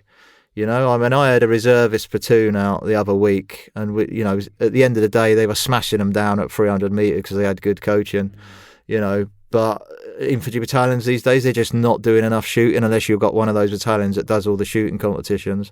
But anyway, yeah. So shooting at 900 metres and distances like that, you've got sights that are much better than what a normal infantry guy's got. So where they see a blob in the distance at 300 to 600 metres, and after 600 you might as well throw the SA-80 at the enemy. But of course we can bring that face and those features right as though they were sat on the muzzle of our rifle. So it's amazing, the scopes, times 20, whatever it is, you bring that face right the way in. And that's the person that you're going to end, so it takes something. Did that bother you? No, not at all. Because you, presumably, it was, from what you're saying, it was quite obvious these guys were fucking coming to shoot. We're not talking about, is he, isn't he? No. And that's something, as the commander, I made sure that I was pretty judicious. So, for example, I let many a person live to fight another day, even though I'd seen them doing something. But if they weren't doing anything at the time that was within our white card rules, then they were gone. What rules of engagement were you on? Well, initially we was on the same as everyone else, but because there was so much unarmed activity going on, that by the end of it, we had permission. Just me and my platoon number ones, we had permission to shoot unarmed combatants as well. So when I say unarmed combatants, I mean the guy that was orchestrating it. So he'd pop out of an alleyway in helmet and body armour, and he would just make the mistake of doing an RPG sign and pointing at the Sanger, for example. Oh, mate. So we had a guy from London in Whitehall. He came out and sorry, I can't get that image. I know. And we talked about this with this guy because we were asking for a different sets of rules of engagement. He just said, no, you can do that within. He's just as responsible for the Sanger blowing up as the guy that actually does it. So he said, right, you can kill them. So we did. And we pushed sort of the enemy back from 5 meters to about 1 kilometer away. Mm. And when they thought they were safe, we fucking dropped a bomb on them. Yeah. So we pushed them. We pushed the enemy back from the house quite a lot, which is why we were kept in Simic, really, because as soon as we weren't there, they were at the walls again. And when you say 5 meters, we're talking a pretty built-up area where people could literally snuggle up to the edge of 2 sides of us. We had the River Tigris, so they at that time they weren't using any boats because we would have just hosed them down with our machine guns. But so for the 2 sides they could attack. I'm not saying they didn't shoot at us from the north bank, which is the other side, because they did do. And I killed me and Des. We wasted a mortar unit, 3 or 5, I can't remember now. But we done them like kippers because we caught them out with our night viz about 500 meters away. What was the? Is there a particular shot that was a like, I'm not saying like necessary distance, but one that you're really kind of proud of? Maybe like a real quick snapshot or something, or was there one that you thought like, fucking hell, that was a cracking shot? That was not for me particularly, because leading, I did a lot of the sort of leadership stuff. I mean, don't get me wrong, I did a lot of shooting myself. But some of the guys did really good stuff. I mean, my best shot was Fitz, a guy called Fitz, so I'd get him in and for the really tricky stuff, So there was one situation where there was some total tosser doing something with women and children all around him, sort of like human shield stuff. So I sort of trusted Fitz that he would be able to slot this guy anyway with a woman that was in his sort of arm, and he did. He just waited for a certain movement, whether she just moved a little, a couple of inches out of the way, and then he dropped him. The best thing is when you see the look of shock on their face. That's the sort of shots I used to like, when you see people that are in an area they think safe. But you're never safe from a sniper because he's always got a good angle. So they'd be there, for example, body armour on, take their helmet off, having a fag. I'd always like to shoot the one in the middle because then because he drops down dead and the other 2 are still drawing, and then just go, fuck me. And this bloke's just, their best buddy's just coughed and then he's on the floor in a pile of piss. And then they're like, God, is it bad that this makes me really want to go back?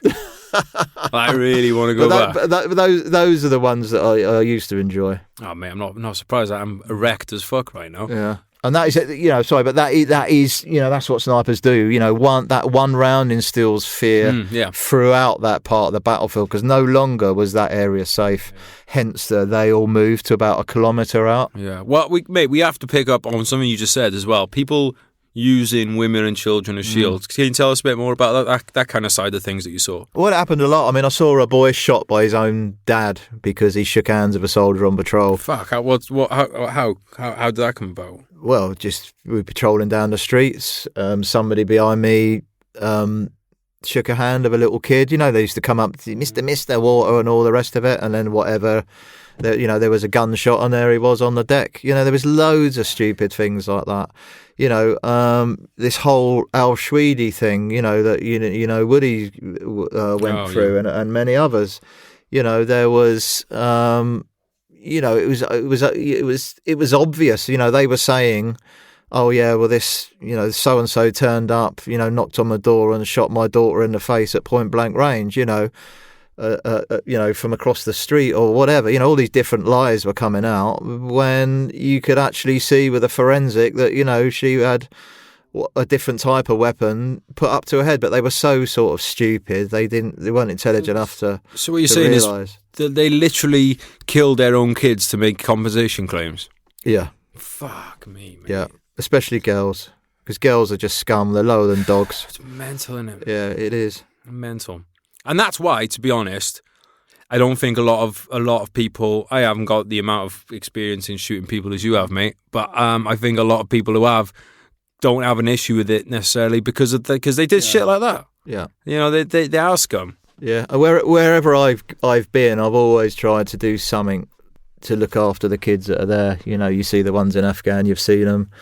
Iraq was the same. How they can come out in gleamingly spotless dresses for some of them with those, smiley faces at you. And there's some of them are best photos of Afghan and Iraq of all the local little kids that come out to say hello. They're brave enough to come and say hello to you. That's why I used to like going. The people that would do that to their own, we're not even talking other people's kids, to do it to your own kids. Yeah. The fact that you can override your genetic programming, because like most people, there's women that lift a car off their kids exactly in an accident to get them out, but they'll kill their own kids because of something a fucking made up guy in a fucking book told them to do. Yeah. It's mental. And I used to like the Iraqi people. I do like them. I've got nothing against them. I remember part of our training we actually did the old Mumkin Tinsel and all that, doing a bit of the Iraqi. And they said that the females would never speak to you. But, being out on the streets on my very early patrols from behind their veils and stuff, they'd all say, oh, thanks for coming and, glad you're here and all this sort of stuff. So it was really good. It was good to see, and then once we sort of dominated the area, they were happy enough to open cafes and have a bit of a normal life. And you'd see couples hand in hand along the River Tigris and stuff. And then of course the uprising happened, and then they were all beaten just for showing an ankle or whatever. Yeah, and those people as well, mate, were probably all. The problem is when we go into these places and we give them some hope, the people that want to live the good life will come out and try and live it. Yeah. But then we don't stick around, and then all those fuckers get killed. That's right. Yeah. Like they all get fucking killed. I remember listening to the Jocko podcast. He was talking about like the ones in Ramadi. Apparently, the ones that had come on, they'd re-helped them build Ramadi and beat Al Qaeda there. Well, when ISIS came in, all those fuckers get killed, and that's something as a country I think we fail at, mate. Because it's like we can't ask people to get on our team if we ain't sticking around. Exactly. The same happened in Iraq. I can remember the Marine Brigade doing Op Haven. So they were looking after them, but in the end, we all pulled out. And exactly the most recent one that I really hate is the one in who is it now? Who was the guys that the Americans have just left in the lurch because the Kurds, because Turk is involved, which is just 12. I think it's 12,000 Kurds died fighting ISIS. Yeah, 12,000. 12,000 to just turn around and say we're leaving you to it. I just think it's absolutely disgraceful, and the way that the world just allowed the Turks to go 30 miles. As a safety net into somebody else's country is just disgraceful. The fact they're a NATO member, mate. Exactly. They're a NATO member. I don't think they should be. Well, they're not. They're a fucking. They should be the other side of the bloody Bosphorus. Yeah, they are, and they well, look, this tells you everything you need to know. They do joint patrols with the Russians. Yeah, there you got go. A NATO member. NATO was formed and is still in a position to stop Russian aggression into Europe. Yeah, they do joint patrols with Russia. Now, you can make an argument that, hey, it's better we do joint patrols than fight against each other, sure. But the reason we pulled out, mate, is because we basically, I think America made a deal to basically hand Syria over to the Russians. Yeah. And I think that it's basically a case of if we give them Syria, which is a mess, or they continue to take chunks out of Eastern Europe, which they've been doing for years. I think you and me are going to be too old for it, mate, but I do think there's going to be a big showdown with Russia in the next 30 years. I think it's inevitable at this point. But again, a big showdown doesn't necessarily mean a direct fight. No. Because the thing is, right, so like they could do what the Chinese did so essentially America, Britain and the Allies in Korea fought against China, except they didn't because they were Chinese volunteers, quote unquote, who just happened to cross the border from China, fully equipped by China, but they weren't Chinese soldiers, they were volunteers. And if you look at what's been happening in places like Ukraine, they weren't Russian soldiers; they were just mercenaries who happened to go. You know, so I think that those kind of wars are what we're. I think that those are definitely going to become a thing, especially as in Africa. I think there's going to be a lot of look. There'll be American companies employing a bunch of guys who were Green Berets for 4 years, and then they were there with us in Simicals. Triple Canopy were there. Oh, yeah, right. And they were all. There was one guy from Nam. There was all SF. You know, they were all there with us. Well, you know, there was in Iraq there was more private contractors, private military contractors than there was soldiers. Yeah, exactly. You know, like it was another army. Nobody talks about it, mate. But essentially, the biggest army in Iraq was a private one. Was a private one. But yeah, I mean, going back to that point about the first lot were lunatics and we shot them quite easily. But we saw, we fought Chechens, trained guys. You could see the ones turning up with training. They had decent body armor, webbing on. They took fire positions and all the rest of it. They had radios. Yeah. There was even. I use the word Brits loosely, but there was even some of them out there, you know. And they were all found with like Aston Villa tattoos and fucking passports on them and all that. We slotted loads of them. I drove through an area of Birmingham recently, mate, and it was. I'm not saying this to be racist. I'm just saying exactly what this is the case. Exactly. I was driving through this area. I could have been anywhere in the Middle East.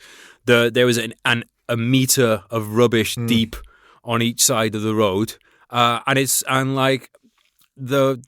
was weird for me because I knew. Within that area, I thought there's a great chance that there's someone around this area who was on the opposite team to me. Exactly. In an opposite team to me in either Afghanistan or Iraq. It's crazy. Because the Chechens, mate. Like I don't think people understand how often Chechens come up against British troops in Afghan and Iraq. Like it happens. Yeah. It happens a lot. Yeah. You know. But it's a real weird one, mate, because I look at that war and I think, without doubt, in those early tours, you're like, you're definitely, when someone's using a woman and kids as a human shield, you know you're on the right side. Yeah, definitely. Bottom line. But then, like, the moral ambiguity comes into it as, well, personally, I think going and leaving is worse than just not going. Yeah. Because you expose those people. You've got to do it properly. Yeah, you expose those people. We're going to have to do another podcast to talk about your other tours, mate, because you have had more time downrange than Clint Eastwood. I love him. But just let people. Just what are you up to at the moment? Like, what's your kind of day to day at the moment? Well, I'm still part-time, full-time soldering. Right. Yeah, I'm getting some writing back on track, which is still trying to get S1 into some form of... S1 sniper. Yeah, film / TV / Netflix, whatever. That's still ongoing. But of course, COVID, like many other people's projects, it's been wrecked. Yeah. Well, I tell you, this project hasn't wrecked, mate. The fucking medias, motherfuckers. Yeah, we're just waiting to see what's going on. But I'm getting into adventure-y type stuff as well. So what do you mean by that? Sort of guiding people. I've done some battlefield guiding over the years, but I'm sort of like stretching out now to hopefully, touch wood, do Everest Base Camp and places like that. What, taking people or doing it yourself? Yeah, I'm going to go and do it myself, but with a view to taking it myself as well. Nice. So certain mountains around the world, getting people on target, and all that sort of thing. You ever thought about doing battlefield tours to Iraq? If it was safe enough, then I'd love. That'd be half the fun, mate. Yeah, exactly. Get rounds down. Yeah, it would be a proper battlefield. Yeah. Because that's a weird one, isn't it? It's because it's like the places you've done your scrapping and stuff, and the place I've been, and a lot of the listeners. We can't go back. You can't go back there. You can to Belfast. There's tours of Belfast and that now. Is there really? Yeah, and then you have one from either side coming to talk to you. So there's people from the IRA. They'll come and do the tour. So we used to take. I didn't do it, but the company that I used to work for, at least one of them, regularly did tours to Belfast, and you do the peace line, show them all the murals, both sides, show them a few of the bits where different happens. Bobby Stone, and whoever it was, Stone throwing the grenade in the cemetery, all those sorts of things, a few statues and all that. Did you get many people going on them? I believe they were popular. Yeah. Wow. Yeah. Because I mean. The Iraq one would interest me. I'd be interested to go and see a lot of these other places in Iraq because I'm sure, like a lot of people, I was just scuttling in and out of the back of a vehicle a lot. I don't think I ever really got to look at Iraq properly. Do you know what I mean?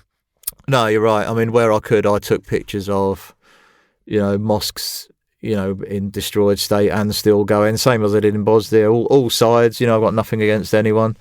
I'd say I like to get a bit of the history side. I mean, even if I go on holiday now, I don't want to just go and lie on a beach. I want to go and see something. So I'll go and see something where some Victorian ship pelted the, big shells or something, or, big balls hanging out like in Crete, embedded in the stone walls and stuff. So I like to see things. That's an island that's got a lot of history of violence, mate. Definitely. All fucking Crete. I suppose you probably love the old Fallschirmjäger. Yeah, I'm not saying that I went straight there at all. That's a mad battle, that is, though, mate. Yeah. But like Crete, that was a centre of one of the most powerful empires in the time. Like Crete was at this time. Oh God, what was it? I forget the guy's name now. But there was the whole thing with the Minotaur and everything, wasn't it? It's all Crete and Theseus, isn't it? Yeah. And then there's the big battles in the obviously Second World War. It was an instrumental. It was really important.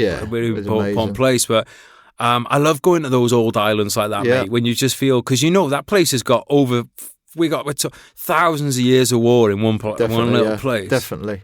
And we were supposed to do Monte Cassino next month, and with a day around Rome and that as well. And of course, I'm gutted that we ain't going. You say we? Who's the units, the reservists, So we were supposed to go out there for a week, again, Fallschirmjäger and all the rest of it, so seeing where they fought. Well, they were the bad guys, mate. Yeah, I know, yeah. So we keep supposed saying. To be on the other side. we was helping the French in that one, weren't we? Not fighting them. Yeah. It's fun. That's a funny thing. I was literally thinking about that this morning, actually, because I was thinking, like you said, the French, for hundreds of years, well, thousands, fought the French. 1,000 years. Now they're our mates, right? You and me, you're English, I'm Welsh. You and me, a few hundred years ago, we'd be scrapping.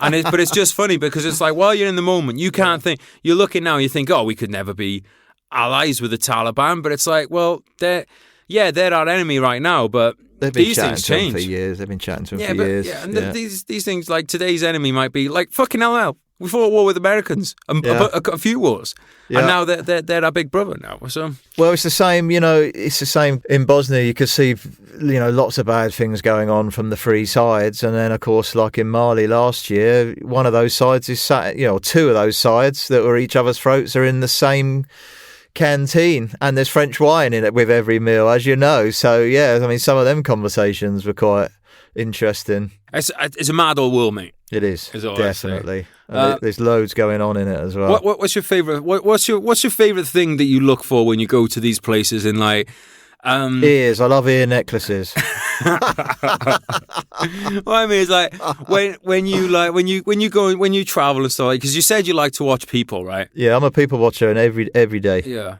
So is that something that really is one of the things that draws you into continuing to travel to these places then? No, I mean, it certainly got me into the sniping side of things because it's part of the trade. You watch anything from animals.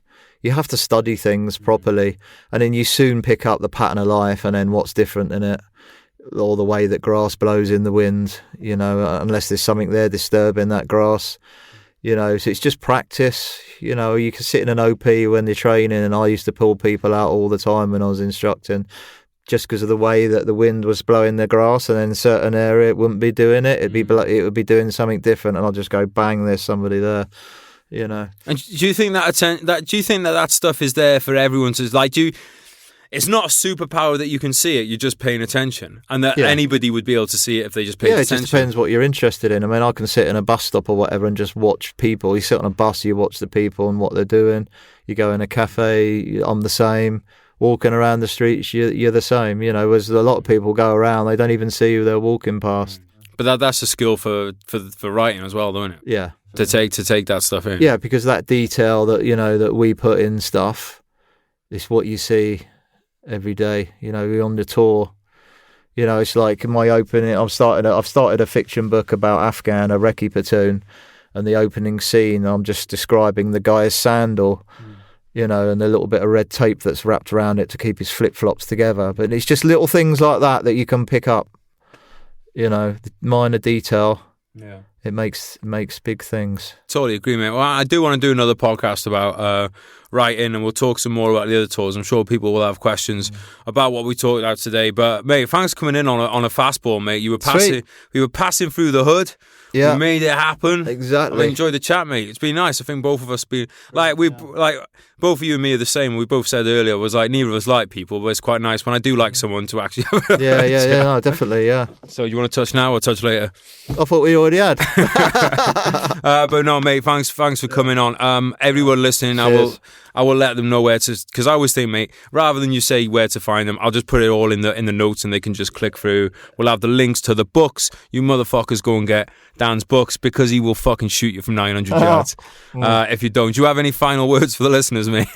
Final words, that sounds fucking ominous. Enjoy life, have fun.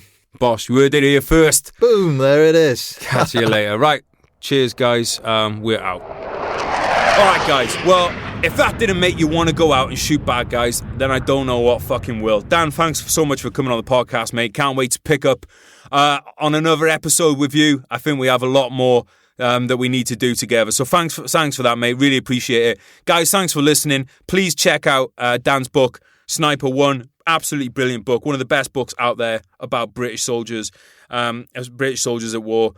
And also, guys, thank you, Combat Fuel. Thank you for my gains. Thank you for the delicious tasting vegan protein. Guys, check them out at Combat Fuel. Everything, as usual, is linked up in the show notes. There's a link on there to Dan's book. There's links on there to Dan. There's links on there to Combat Fuel. And there's links on there to the Royal British Legion, who I am incredibly thankful to as per SOP. Thank you guys so much. I've got a book out, Lost in the Fire, Vegas, people getting murdered, drugs, sex, rock and roll, all that stuff. Everything's linked up, guys. Everything is linked up. It's all in the show notes. Right. We will be back next week with another banging episode. Our next guest is Dan Sharp, who is a former United States Marine Corps grunt. You may know him as Pop Smoke from the interweb. Top bloke, good friend of mine. Look forward to bringing you that episode next. I'll catch you next time. Love you, bye. Yeah. Listen.